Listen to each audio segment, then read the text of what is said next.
Hello everyone, my name is Jenny and I'm your IELTS teacher. Before anything else, I'd like to thank my subscribers and viewers in India, Nepal, Bangladesh, and Vietnam. Most of my viewers are from these countries, and I'd like you to know that I really appreciate the time you spend in watching my videos. If you want to see my future uploads, please click on the subscribe button and the bell icon. Now, in this video, I'll be teaching you some effective techniques that you can do when you're running out of ideas in your IELTS speaking exam. But before that, let's get to know first what are the common reasons why students fail. The first common reason is that they give short answers. Remember, this is a speaking exam. If you give a short answer, you won't be able to show off your English speaking skills. So basically, you have to speak longer, you have to give longer answers, right?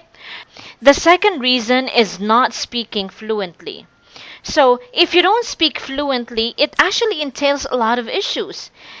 For example, you will have a lot of long pause, you will have silence, and it means that you are struggling in expressing yourself in English. That is something that you don't want to happen in your IELTS exam. If the examiner notices that you are struggling, you're having a hard time expressing your opinions in English, it will definitely affect your score. So you need to speak fluently. You need to speak in a comfortable way, in a confident way.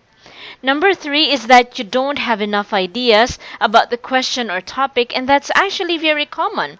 In my experience, I've met students in the past telling me, "You know what, Jenny?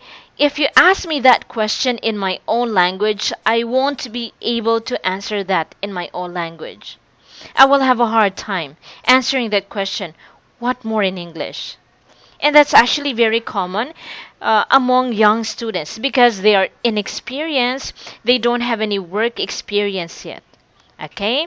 Number 4 is that limited vocabulary. So that is why you need to use a variety of vocabulary in your English speaking exam in IELTS. If you keep on using the same words, you will get a low score in vocabulary, which is also an important category in the IELTS speaking exam, right? Last but not least is pronunciation. Make sure that your pronunciations are clear and accurate. I have some students before, they pronounce English words clearly. However, some of them are incorrect. For example, instead of saying emergency, they pronounce it as emergency. So that's of course incorrect, right? Instead of saying photography, they will pronounce it as photography. So it's clear, however, it's incorrect. So you have to do it clearly and correctly at the same time. Alright? Now, what are those techniques that you can do when you don't have enough ideas in the IELTS speaking exam? So the first thing that you can do is you can divide your idea according to people's age. Actually, it depends on the question. So for example, this is the question: what do people in your country do during weekends? Try to divide your idea according to people's age. Well, I think it depends on people's ages. Some elders are more inclined to stay at home, while the youngsters are more likely to go out and hang out with their friends.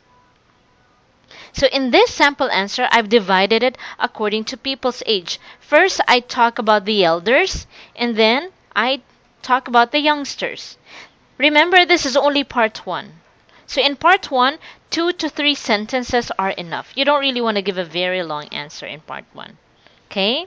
Now what else? Another thing that you can do is you have to give at least 2 sides. For example, is it difficult for people to learn how to take good photos? Try to talk about 2 sides. Well, for people who's into photography, I'd say that taking quality pictures is not challenging at all. Since it's their hobbies or passion, they probably learned photography skills. However, for people who are not really interested in taking pictures like me, I'd say that it can be difficult. I just love looking at beautiful and colorful pictures, but for some reason, I just don't have a talent of photography. So talk about 2 sides. Is it difficult? So the first side is, yes, it can be difficult. The other side is, no, it's not difficult at all. Right? So the red one is It's not difficult, but of course, you need to do some paraphrasing. Instead of saying difficult, you can say challenging. All right? Now, what else? What are the other techniques? Another thing that you can do is that you talk about the two genders. And that's about male and female, right? Men and women. For example, who do young people turn to for advice? Remember, these are real IELTS questions. So please read with me, do some shadowing. In my opinion, young women usually seek advice from their friends. I notice that they are more open and young girls are quite talkative. So they turn to a lot of people such as their peers, teachers, and parents. On the other hand, young men are usually secretive and they are not as outspoken as young women. So in here, I divided my answer into two genders. So since it's asking about young people, the first one is young women and then young men.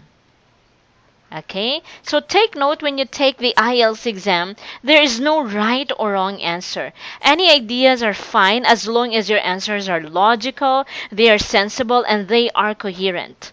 So make sure that your answers are connected to each other. It's connected to the question. You're not off topic. Okay? Now, what's the other technique? You can use synonyms.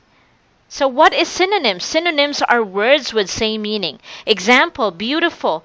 The other meaning or the other words that has a similar meaning for beautiful is good looking, attractive, pretty, handsome, and gorgeous. Of course, there are other words, right?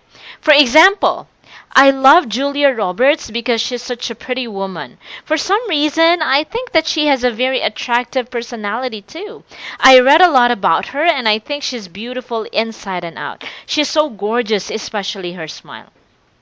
So in here, I've given like 4 sentences, right? So if I will only say, I love Julia Roberts because she's beautiful and she's really pretty, that's a very short answer. Remember, for you to give a longer answer, for you to get a good score, you have to give longer answer, right? So you don't want to keep on saying pretty. Try to use synonyms. Pretty, attractive, beautiful, gorgeous, right? Another example. Do you think relaxing is a waste of time? This is a part 3 question. Well, personally, I don't think that it is a waste of time, and it is mainly because we need to pause once in a while. We need to take a rest, unwind, and recharge our batteries. From time to time, we need to stop whatever we're doing because it helps us to clear our mind. So try to use synonyms. Instead of saying relaxing, another way of saying relaxing or the synonyms of relax is to pause. When you're relaxing, you're stopping, you're pausing, right? You're taking a rest. You unwind. Unwind means to relax. Recharge your batteries. So recharge batteries is an idiomatic expression, and if you need to get 7 and above in the IELTS speaking exam, you need to include idioms in your sentences. When you're relaxing, you stop whatever you're doing, right? Also, you are clearing your mind. This is another synonym. Okay? Sometimes, another way of saying sometimes is from time to time. Once in a while. It's also the same meaning with sometimes. Okay? So basically, those are the techniques that you can do for you to get a good score in your IELTS speaking exam. Remember, when you answer the questions, sound sharp, sound confident, speak in a more comfortable way, speak in a confident way. All right? So anyways, that would be all for today. If you have any questions or suggestions, please feel free to comment below. Thank you. Bye.